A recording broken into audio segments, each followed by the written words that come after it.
In this video, I want to talk a bit about English punctuation.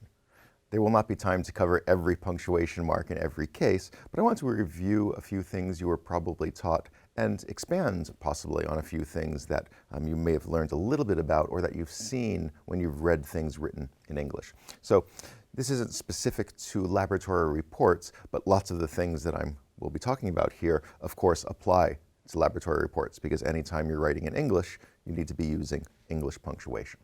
So let's start with something very basic, okay? The comma, or the plural commas, okay? One error people sometimes make is they believe that if, while speaking, if there's a natural pause, then you should put in a comma. That is not true. That is not true. So just because there's a pause when you are speaking does not mean a comma should be added. Generally speaking, if there is a comma, you should add a pause if you are speaking it. So if you're reading something and there's a comma, putting in a little pause is usually a good idea.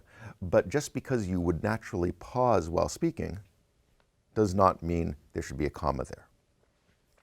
So avoid excessive comma usage. Don't be having too many commas. If you have lots of sentences that have 3, 4, 5 commas in them, and it's not because of a list, that's a separate situation, but other than because of a list, then you have probably excessive comma usage. So take a look at your sentences, particularly when you're proofreading, and get rid of the unneeded commas. So just don't put in extras. Another possibility is that you have very complicated sentences. You have a phrase, comma, a phrase, comma, a phrase, comma, a phrase, and so on. Think about rewriting that. Don't have so many phrases in a single sentence. Break it into 2 sentences or into 3 sentences.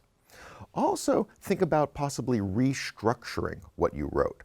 I've seen many cases where people had a phrase, comma, phrase, comma, phrase, and in fact, if they just relocated the second or third phrase to be the first one, suddenly it's easier to read and has fewer commas. So look at what you write and think about, can this be restructured or rewritten or broken into multiple sentences if you find yourself doing excessive comma usage. Now, where will there naturally be a lot of commas? Well, the answer is when you have a list of 3 or more items, and there you have to use them, so it's definitely something you should be doing. So in a list of 3 or more items, you should always have the commas, but there you are probably taught that the comma before the word and, so you have item 1, comma, item 2, maybe a comma, and item 3, that one before the and is optional. And it is true that in English, that comma is optional. You can use it or choose not to use it. However, in all written English, you are required to be consistent. And of course, in scientific English, they take consistency very, very, very seriously. So you need to decide, will you use the optional comma or will you not use the optional comma? And you have to be consistent throughout your entire manuscript. So if you are writing a laboratory report, throughout the entire report, you need to always be using the optional comma or never using the optional comma. Now, this can create a problem because will you remember? So you made a choice while you were writing the introduction, and then when you go into writing the discussion section a few days later, you might not even remember what choice you made. So my recommendation is choose one or the other now, and do that for the rest of your life in every single thing you write in English. Since it's optional, you can choose either way.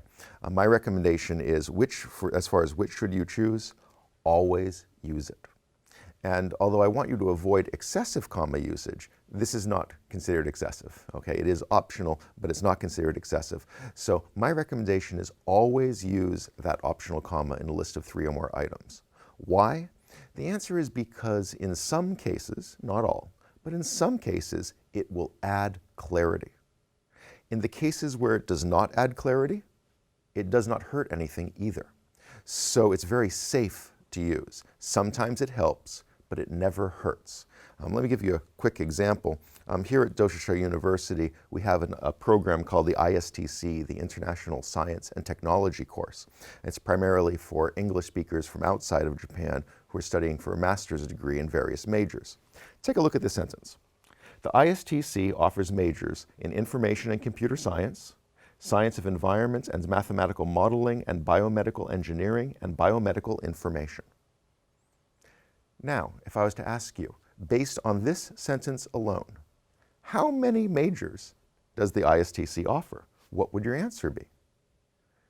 Well, some people would look at this and say, well, it's a little bit weird, but 2, information and computer science, comma, and then that whole rest of it, science of environment and mathematical modeling and biomedical engineering and biomedical information, is one big combined major. So they'd say there's 2 majors. Somebody else might look at this sentence and say, well, the ISTC offers majors in information computer science, that's 1. Science of environment, that's 2. They're probably not using the optional comma. And 3, mathematical modeling and biomedical engineering and biomedical information is a big combined major. So 3 majors. Someone else might look at this and say 4. Someone else might look and say 5. I don't think anyone would say 6, though it could be argued that 6. Basically, the way it's written, you can't be sure. However, there is a missing optional comma. Had we put the optional comma in, it would have occurred at the end of the second line here, just before biomedical engineering.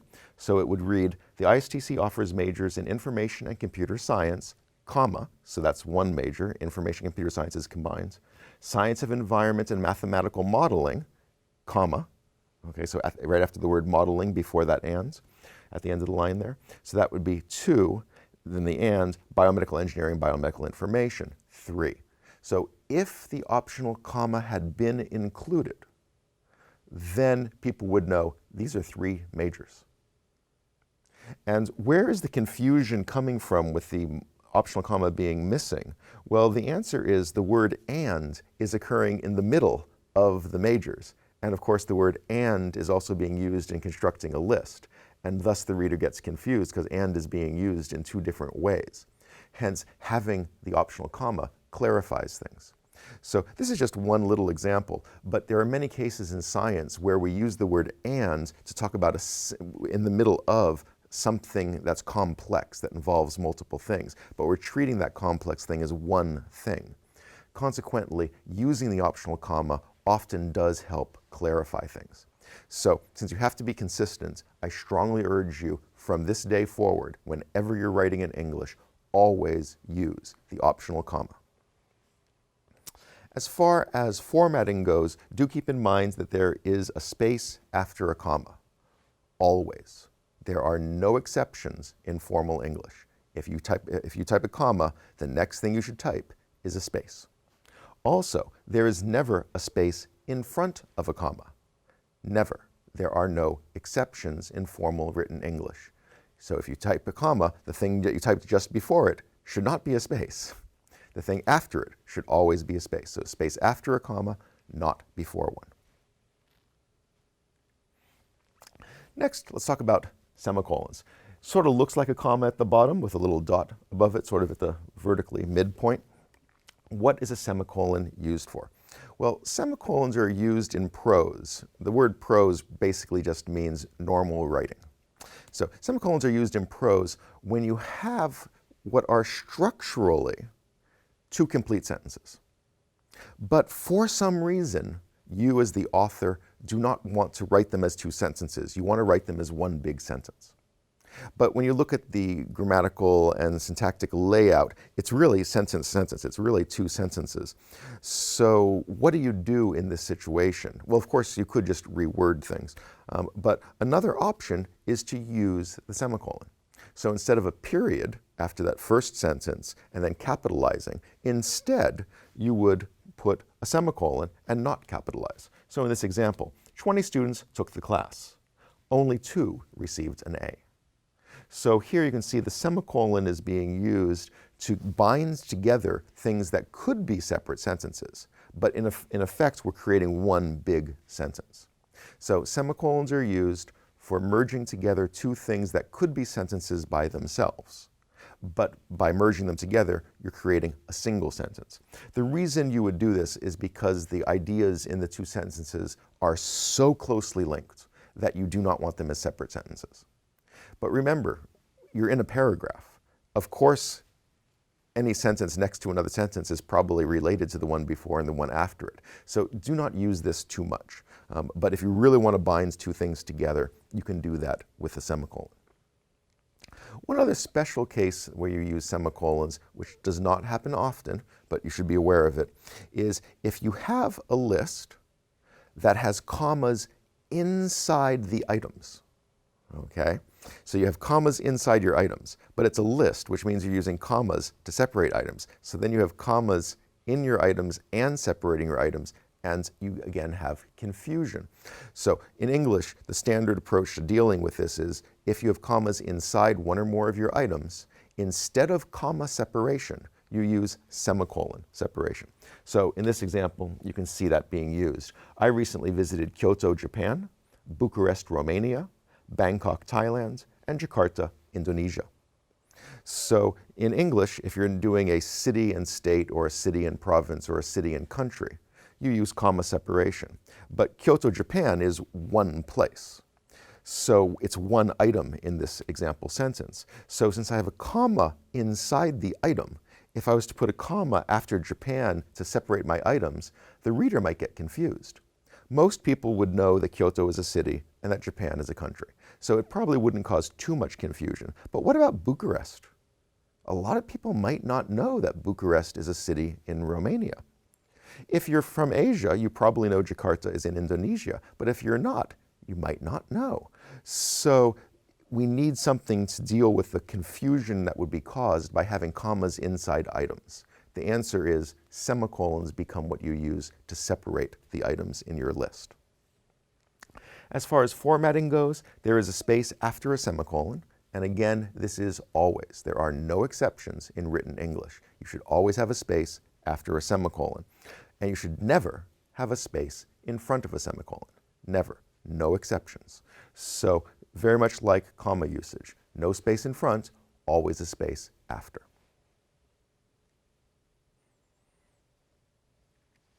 Now, if those were semicolons, what would a full colon look like? Well, a full colon would be the two-dot version. So full colons, sometimes we just say colon. If someone just says colon and they're talking about punctuation, they're talking about full colons. Full colons are used to let the reader know that the next thing is going to be a list, or that the next thing is going to be an explanation of whatever was just mentioned. Or something very similar to that, such as presenting an equation. You could think of an equation as being a list of one thing, or as an explanation of the text that was introducing the equation. So it's still the same concept. But basically you use a full colon to introduce something. As a general rule, but not necessarily, but as a general rule, after the colon, whatever is there until the period would not be a syntactically, grammatically correct sentence by itself. But the colon lets you get away with it because the colon says, this is a list, or this is an explanation. So consider this sample sentence. Doshisha students should be focused on developing three things. Okay, right there, in the reader's mind, they should be wondering, what are the three things? They want it explained, or they want a list of the three things. So you're about to get an explanation or a list, hence a full colon. Their minds, their bodies, and their ethical foundations. So where do we use the full colon? It's used to provide a list or an explanation, and oftentimes in science, a formula or an equation. One of the most common errors I see in scientific writing by people who were not raised in an English-speaking country is that they mistakenly use the semicolon before a list. That's not what semicolons are for. As I said a moment ago, semicolons are joining things that could be two separate sentences, but you've chosen to put them together. Colons are used for setting off a list. So never use a semicolon for this. That's always wrong. Use a full colon, and that will be correct.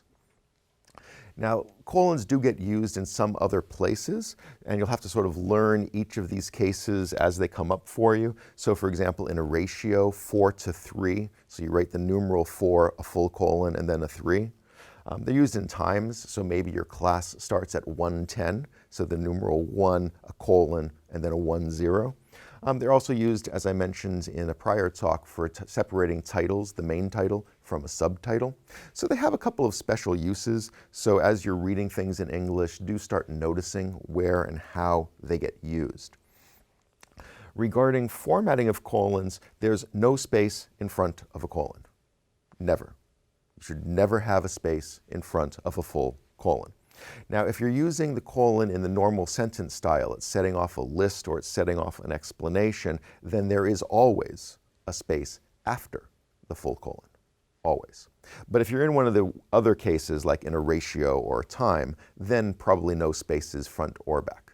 But in the normal sentence case, there's always a space after a full colon. What about parentheses? This is one you probably learned a very, very long time ago. In prose, in normal writing, parentheses are used to add extra information, things that are not essential, things that give a little bit more help to some of your readers. Because it's extra, it gives the feeling of, or actually the effect of, reduced importance. So it de-emphasizes. So rather than standing out, it sort of drops back into the background a little bit. So consider this very simple sentence: I love dessert, especially apple pie. You might even be able to hear the parentheses in my voice, because when I speak the main sentence, I'm speaking at a particular volume level. When I say what's in parentheses, usually a native speaker's, their voice tone will actually drop a little bit. They'll drop the volume a little bit. So, I love dessert, especially apple pie. So it's usually a little bit lower because it's a de-emphasized thing. One thing to keep in mind with parentheses is that if you were to go through a document and take out all the parentheses and what was in them, so in this example you'd remove the especially apple pie and the parentheses around it, everything should still be grammatically correct, syntactically correct, everything should make sense. All the punctuation should still be exactly in the right places. It should all be perfect. So when you're trying to think, ooh, where do I put the comma? Ooh, what should the verb form be? And you're thinking about other things, always remember that if everything in the parentheses and the parentheses themselves are deleted, it should be perfect. Okay, so that's the way it should be. So they don't impact the surrounding grammar and punctuation as such. Where else do we use parentheses? Well, one special case is if we have something that could be singular or plural, so we have a noun, and when we're doing the writing, for some reason, we don't want to use the singular or the plural. We kind of want to use both. For some readers, the singular would be appropriate. For some readers, the plural would be appropriate. Well, if your noun makes its plural form simply by adding an S or by adding an ES, then you can use parentheses to put basically both into your writing. So in this example, it's a little bit silly, but please bring your favorite electronic games to the party. In this particular case, if I was inviting friends to an electronic game party and I wanted them to only bring one game per person, then I would say, please bring your favorite electronic game to the party. And if I wanted everybody to bring multiple games, then I would say, you bring your favorite electronic games to the party. But if I don't care, I want everybody to bring at least one, but more than one is fine, then this is one way I could write the invitation. So by putting the S in parentheses, then people can see it as both singular and plural, whichever applies to their case. So you won't do this very often, but this is available in the case of a noun that takes an S or an ES to become plural. Notice here the parentheses do not include the E, because game takes an S. It does not take an ES. It naturally ends with an E. It's not gaining the ES to become plural. So you only parenthesize the part that makes it plural. Another case where you'll see parentheses, and this is used quite a bit in scientific writing, so you'll probably be using this in laboratory reports and other places. It's to introduce to your reader an abbreviation or a symbol that you are going to be using later on in your document. The typical recommendation or rule is that you do not do this unless you're going to use the abbreviation or symbol at least 3 times. But in any case, if you're going to introduce an abbreviation, an initialization, something made up of initials, or a symbol, you need to let the reader know what it is. And how do you do that? Well, what you do is you use your full wording for whatever it is, and then in parentheses, you include the example of what you're going to use in the future. So in this first example, I worked at the Tokyo Medical and Dental University, TMDU. So notice the TMDU appears in parentheses. So what I'm telling the reader is, I'm telling them that I worked at Tokyo Medical and Dental University, and later on in this document, you are probably going to see the letters, the capitalized letters TMDU, and it means Tokyo Medical and Dental University. Now, some people think that the TMDU should be capitalized. Everything there should be capitalized. And the answer is yes, it should, but they often do not know why. They think that, oh, when you introduce an abbreviation or an initialization, that it gets capitalized, and that is not correct. The reason TMDU is capitalized here is because it's a proper name, it's a proper noun. It's the name of the school, and when written out, it's in capitals. That's why it's in capitals. So I worked at the Tokyo, the T is capitalized because Tokyo, that's a proper noun. And when we create initializations or abbreviations, we usually use all capitals. Now look at the second example. The key to human heredity is deoxyribonucleic acid, DNA. Notice that DNA in parentheses is capitalized because usually initializations and abbreviations get capitalized. But in the sentence, deoxyribonucleic acid, the D is not capitalized, the N is not capitalized, the A is not capitalized. They're not supposed to be. So do not add or remove capitalization within your sentence because you're introducing an abbreviation. But for the abbreviations that you create, you should create them in all capital letters in most cases. Where else would you use parentheses? Parentheses very commonly in scientific writing, and I strongly recommend this for your laboratory reports, unless your professor has a different recommendation. They're used to indicate the source of information. So if you took a quotation from somebody else's writing, you put it in double quotation marks, but you need to tell your reader where the information came from. What if you are not taking a quotation, but you're still providing information that came from somewhere else? That's called paraphrasing. You're paraphrasing what was in another work. Same thing, you still need to tell your reader where the information came from. One of the most common ways of doing that is to put it in parentheses after the piece of information. So in this example here, we have Suzuki 1992. So in parentheses, the first author's last name, a comma, space, because there's always a space after a comma, never in front of it, and then the year of publication, close parenthesis. Then, if the reader wants to go look at that report to see more fully what was there, they can go to your reference list, and under the S's, in this case, they can find a Suzuki that was published in this case, 1992, and find out the title of the work, the journal that published it, the page numbers that it appears on, and any other information they would need to go to the library and get a copy for themselves. So when you are citing other people's work, when you are letting your reader know where this information came from, very typically you'll use parentheses, the first author's last name, and a year. In fact, there are literally dozens of different ways you can do citation. This is what I recommend if there's not a specific one you've been told to use. But because there are so many different ways of doing it, you might want to check with your professor for a class, and if you're doing this for a journal, check their instructions because it's almost certain that they have specified exactly what they want. Okay, I also want to talk a little bit about quotation marks. Okay, so you probably know there are single quotation marks and there are double quotation marks. As far as formatting goes, I see lots of errors in the way people use their quotation marks. One thing you need to know is that when they enclose text, and they're usually enclosing text, they should nearly touch the thing that they're enclosing. In other words, when you do an opening mark, be it a single mark or a double quotation mark, you should not have a space next. You do the opening mark and you start typing your words, whatever they are. So no space there. And when you come to the end of the thing that you're enclosing in your quotation marks, there should not be a space and then the closing quotation mark. No space there. Close So those quotation marks come right up against the thing they're enclosing, just like parentheses do. They come right up against the thing that they're enclosing. But unless you're ending a sentence with a period, or you're at the end of a phrase, you have a comma or something, there would be a space before you start the next word.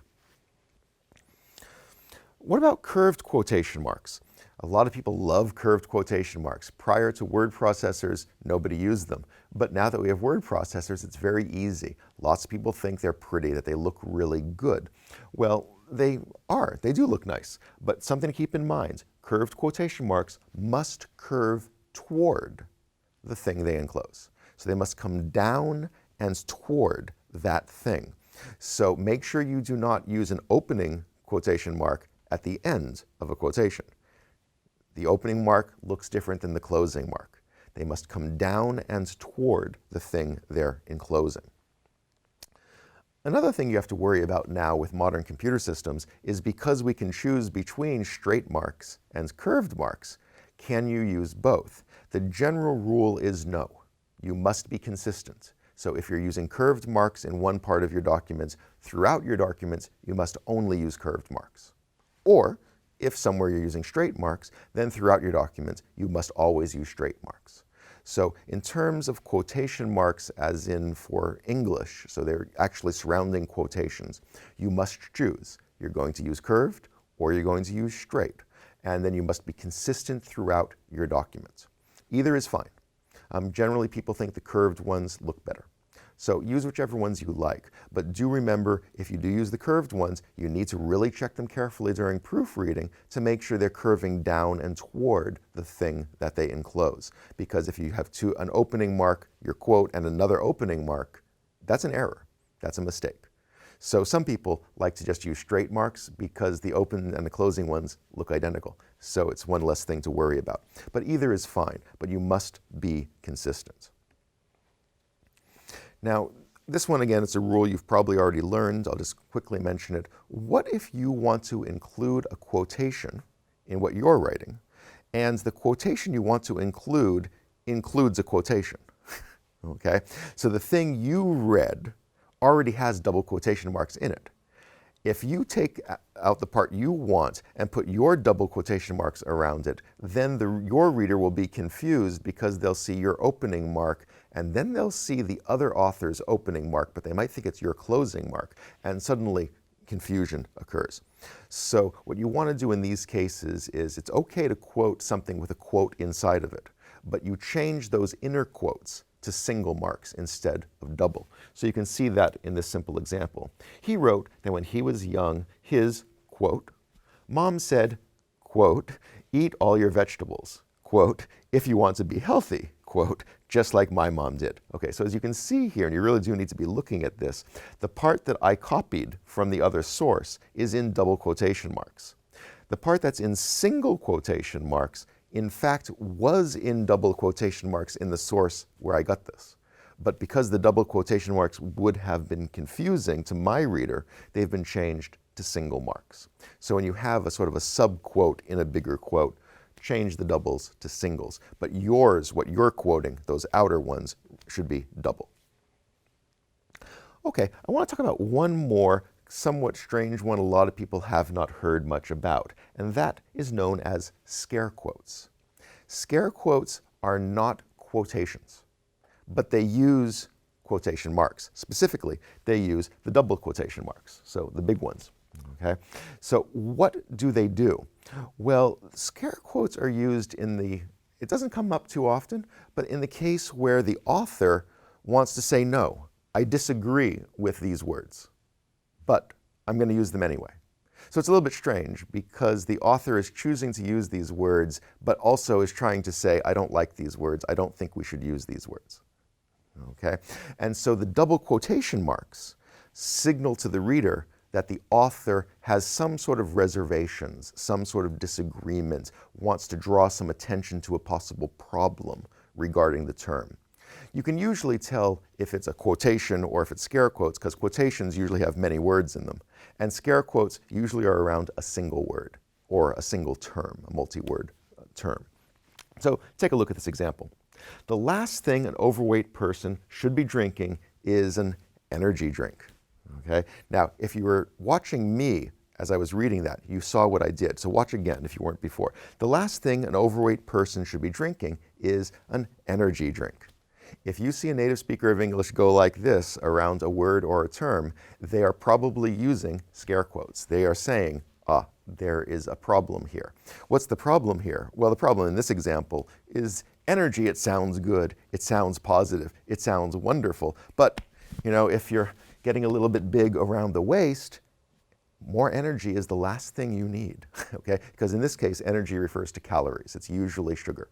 So if I, as an author, wanted to say, marketing uses this term because it sounds good, but it actually signals something bad, I'd put it in scare quotes. So that's what I wanted to tell you about quotes and other punctuation marks in English.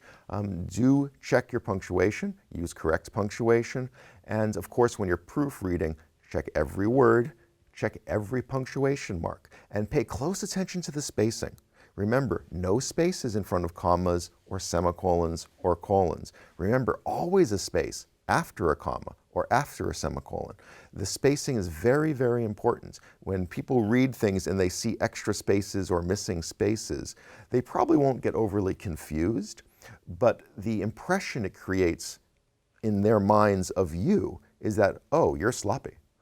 You didn't check your work. So it's really important for impressions that you get this stuff right. It's not just for formal English, it needs to be a particular way. It also has to do with how people will view you and your work. So do check these things carefully when you're proofreading. Okay, that's all I wanted to say about that today, so thank you for watching.